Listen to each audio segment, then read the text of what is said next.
What's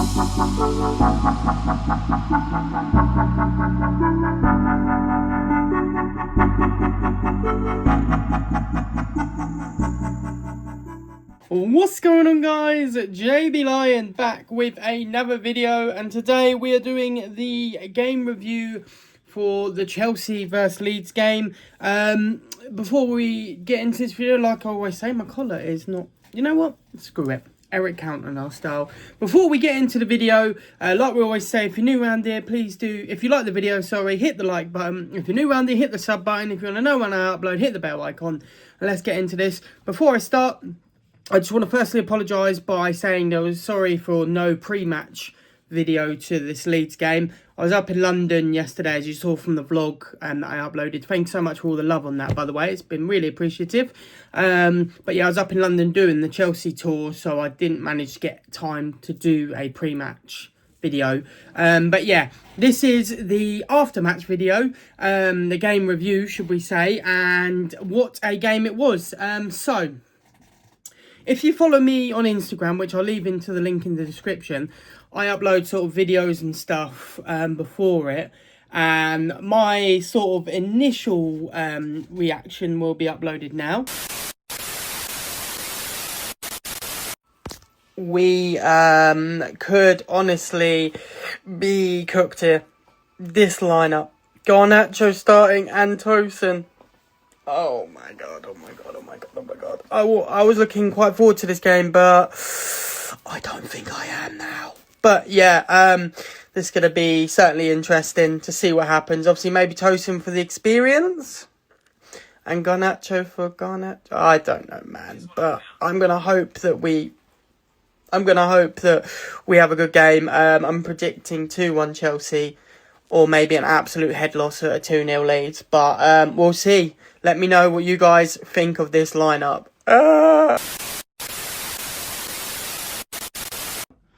And then, obviously, my reaction was kind of valid, you know. Tosin and Garnacho in the starting lineup is a bit concerning. I cannot lie. I just think it's a bit worrying to have them two. But then I thought about it a bit. I let it sit in a bit, and I've thought to myself, the one thing Chelsea fans have all been crying out for, including myself, is experience. We need an experienced centre-back, need an experienced body in there to try and, you know, get these youngsters where they should be. And I thought, I know we don't have many experienced people, and he ain't the greatest. I'm not going to lie. I'm not going to sit here and wax lyrical about him because he has had some poor games. But Tosin's that experience. And on a game like today, where we're against Leeds, Leeds are quite an aggressive side, very energetic. I was worried because of how slow Tosin is.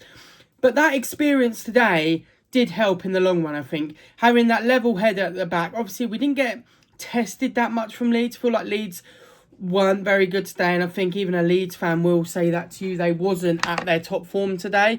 They did have a good few chances, but unfortunately we did outrun them in the midfield. They did start with 2 and we started with 3, and it was extremely noticeable, really. And I think the first half we dominated Leeds, whether Leeds would agree or not. Leeds did have a good chance with Brennan Harrison, but Sanchez turned up and made an absolute save.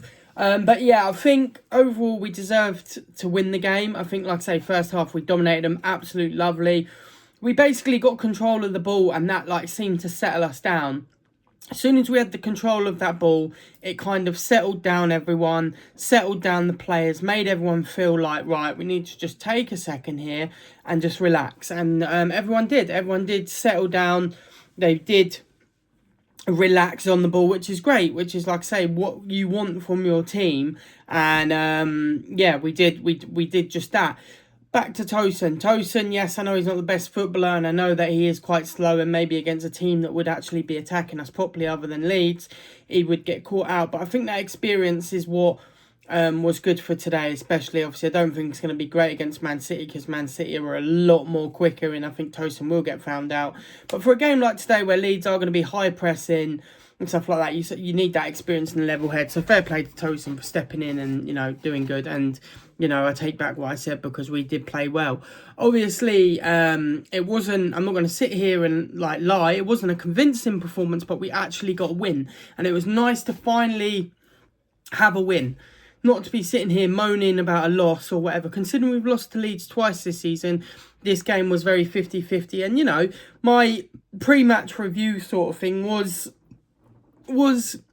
warranted, as you say, because the thing is we haven't been great, and, you know, it was a bit worrying to see Garnacho and Tosin in the team. But no, fair play to McFarlane. He put a team out, put his neck on the line, and they actually went out and performed. So fair play to him. Like I say, second half, Leeds came out a lot better. As soon as they went to that 4 at the back, and then they went 3 in midfield, they looked much better. They still had a few chances, obviously, but still not enough to get the win on the day. And I think Leeds fans will be honest with that and say, you know, they didn't do enough on the day. I don't think they got Calvert-Lewin in the game enough. And, you know, it's just one of those. If they maybe took the chance with Brennan Harrison, it could have been a completely different game. But it wasn't. Obviously, we got our goal with Enzo Fernandez. Obviously, we had a chance prior to that. And then Enzo Fernandez does what he does best. He does that late run into the box, and he did get his head onto it. Good cross by Pedro Neto, and yeah, made it 1-0. And going in half-time 1-0 was kind of ideally what we wanted. We needed that because we were just a bit, not stuck otherwise, but I feel like we needed to take advantage of it whilst we're dominant, because we've had it too many times this season where we're dominant, great passing, great possession, all of this malarkey under the sun, but and then we end up losing the game because we just couldn't score off of one of our chances. You know, one of the key figures that was back today was João Pedro. What a difference that guy makes up front. Some of the link-up play he does, the holding up of the ball and all of that is absolutely beautiful. João Pedro definitely makes a difference to our Chelsea team. And, you know, without him, we do look like a completely different team. It is just, you know, night and day without him. You know, obviously, it's a bit difficult because, you know, you're going from João Pedro, who's very mobile, to a sort of Chelsea bus, which is Liam Delap. So it will feel night and day. But it's just the link-up play, the hold-up play, the knocking on with Enzo Fernandez is just beautiful. And, you know, he could have scored twice today, I think, João Pedro. We could have scored one of the best goals in the century, I think, in my opinion. But the first shot hit off the post, didn't spin in, got unfortunate. The second goal, my God, the play and the link-up to it. He should have just shot. I don't know why it took so long, but yeah, it was unfortunate.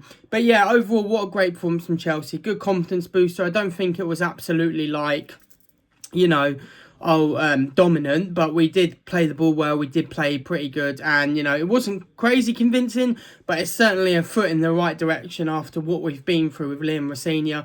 Do I think we would have won that under Rosenior? Probably not, because some of the football we played today was much better.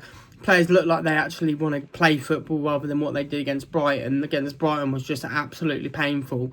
But yeah, let's get into the part of the video, my good and bad player. So I don't really think there was anyone who played awfully. But there was a player that did kind of stick out a bit again, and I don't like to say it, but it is Malo Gusto. He's been playing well recently. Obviously, Reece James has been injured, so he's had to step up. But it's just some of his decision making is very questionable, and he makes these deep runs into the midfield, which is fine because it's kind of the inverted. And then he will lose the ball and then not get back quick enough, or he'll be on the floor rolling around, and it's kind of like, I get it if you're hurt, but then you're leaving your defence 3-on-5 or 3-on-4 because you're on the floor rolling around. And I get it hurts, but if that's you're kind of risking the fact that the referee's going to give you a free kick there. You know what I mean? And I just think there's some decisions he made that just weren't good enough. But yeah, he weren't awful, but weren't great today.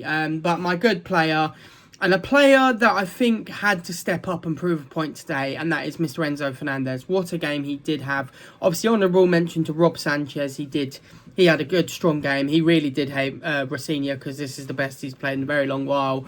But no, best player today was Mr. Enzo Fernandez. What a game he had. Captain's armband in the 10. You all know I love Palmer in the 10, but Enzo played that 10 role beautifully today. Dropping in the midfield, linking up the play. Got a goal, and, you know, for him to score and point to the badge and that, I don't know if I believe it yet. You know, it's one of those, if player points to the badge, it's nice because it, you know, you think, yeah, he loves it, he's a proper Chelsea, but with him, you don't know. It's kind of a passionate moment thing. But he absolutely played amazing today. Captain fantastic. Linked up the play. Scored a really good, nice goal. It almost is like Lampard-esque. If you ever watched Lampard back in the day, Lampard used to kind of play this deep midfield role and then run in last minute and get on the end of balls, score goals. And that's kind of how Enzo Fernandez plays. Not the exact same, but kind of plays the same, where he makes his late darting runs, gets his head on the end of it, and gives us a goal. And that's what we needed today. We needed players like Enzo to step up after the criticism he's faced. You know, he was definitely a player, and you know, we need to keep hold of him, because if his heart is in Chelsea, the passion's there. That man could take us a long way. But and then if he's kind of just, you know, faking it, as we all know these players can do, then he's not the one. But if he means what he says, you know, pressing to the badge, showing how much he loves Chelsea, then fair play to the lad, because he deserved it today. Played well, and overall, what a great performance. But yes, guys, I've been JB Lyon. Like I said, thank you so much for all the love on my vlog type video. I really do appreciate it. Thank you for all the love you guys have been showing me lately on the socials as well. Like I say, all my social media links will be below. I've been JB Lyon, and I'll see you dudes, dudettes, and everyone else in the next video. Peace, guys. Woo! Up the Chelsea.